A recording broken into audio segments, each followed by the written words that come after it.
I've never lived in Venezuela. I don't know what that's really like to try to live your regular life underneath this regime that's talked about so much. And so this phrase, social control, came up in our conversation. And I want to give you an example of this. So the person that was speaking to me said that if it was discovered that they were speaking out against those that are currently in power, someone could show up, kidnap their parents, take them, hold them for ransom until they showed up, put them in prison and torture them, or even kill them. No one shows up at a warrant at the door. Someone just kicks it in. And that's how the government shuts down any sort of desire to speak out about what's happening inside the country or how people are feeling about the government and the leadership in place. Let me give you another example. This person said, it's not just about social control when it comes to income, although your income is severely limited. For example, you could earn a bonus. You could get a couple extra dollars a month if you agree to show up at a protest that is in favor of those in power. That was one example of social control being used for income. But the other sort of social control is just physically monitoring where you are, what you're doing, and always having that in the back of your head about what this might look like for you or your family. That always being part of every single one of your decisions. That's a sort of social control that this government had and may even continue to have on the people of Venezuela. It's something that's foreign to many of us, but certainly not to those that are living there now. And the extreme poverty that is part of the society is also important to understand. When I asked, well, how many people or what about the support for the government? I was given loose numbers saying maybe 1 out of 5 people would be in that class that supports the government because they're being protected and they are benefiting from the system. But the vast majority of people do not, but they don't have any way to express that. It's very difficult to express that if you're worried about starving and perhaps you're eating out of a garbage can at the edge of the street, which this person said actually happens, is not something that's made up in the media. And that was important to express to the American people. This is actually what's happening. If you don't behave correctly, by the way, the oil that you may need in your household to cook is just simply not available to you. You have to figure out something else. These are the ways, the levers that this government pulls on regular people to keep everyone in line. So this is what Venezuelans were living under. And we can get into a lot of the different talk about the oil industry, the drug cartels, or any parts of society. But just to understand, this is what the average person is living with and under. And this is what was described to me tonight. How do the people of Venezuela feel about this? I asked you this on social media, and that's your number one concern. What do people feel on the ground? How are they feeling about this action taken by the United States, controversial as it is, even amongst our own political conversation here at home? And what stood out most to me is this person expressed immense gratitude. The person described having hope for just a moment, just that flicker of hope, and feeling that they hadn't felt that way in a really long time. And it was such a unique feeling to suddenly have such gratitude and hope that there could be real change that could come to the country.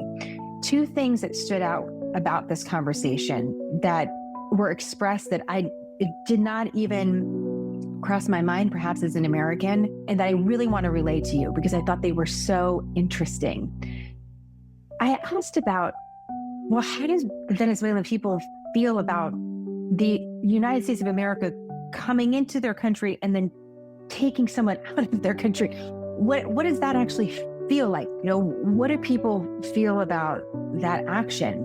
And this person said what was very important to them is that the action taken by the United States was done on a legal basis. There was an indictment. The United States came in and took the people were the target of these indictments, the allegations that were made against them. The United States did not come in and take 20 people or 5 people or a group from the government, that it was very targeted on exactly the people that the charges were against.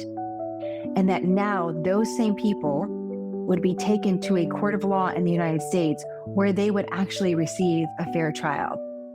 And although this person obviously expressed some critique of the Maduro regime, they also said it was important that he had his day in court where he was able to face a fair trial, and that this is so unique to America. And so the targeted nature of the operation, the fact that it was focused on the people that were facing this particular indictment, that they would be taken for a fair trial in the United States of America, was an important part of the process.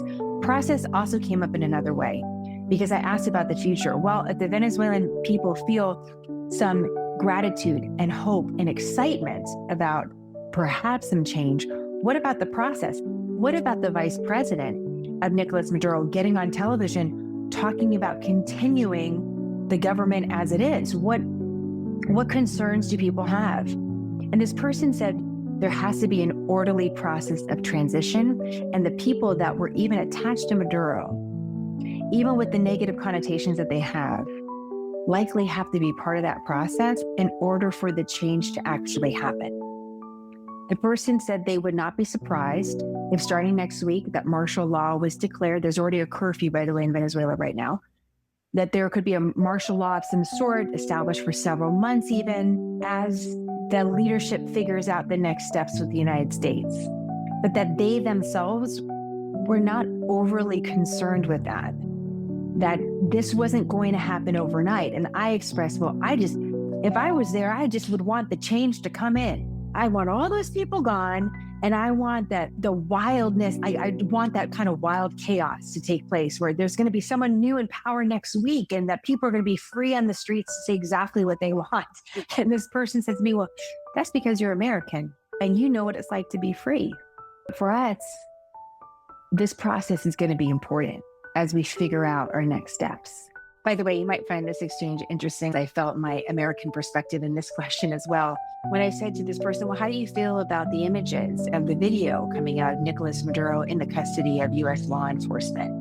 How does that make you feel? And there was a brief pause, and the person says, well, he's going to be taken care of a lot better than the people he put into prison in Venezuela. He got a private charter flight to the United States of America. Nothing physically bad is going to happen to him. He's not going to suffer. He's going to get great treatment in the American prison system, something that wasn't provided to others under his leadership. And there was one more pause, and what followed was important.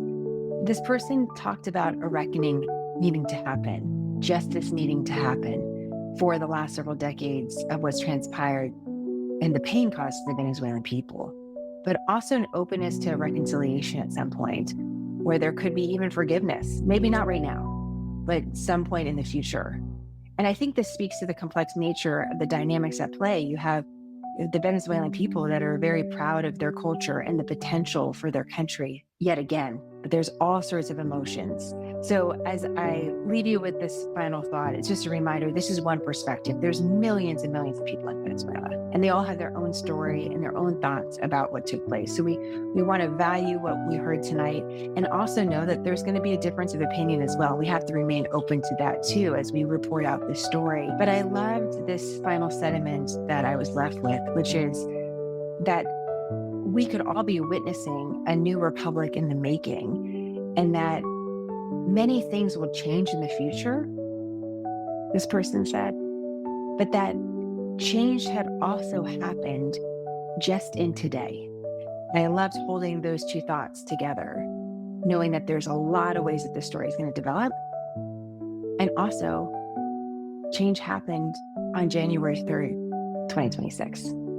So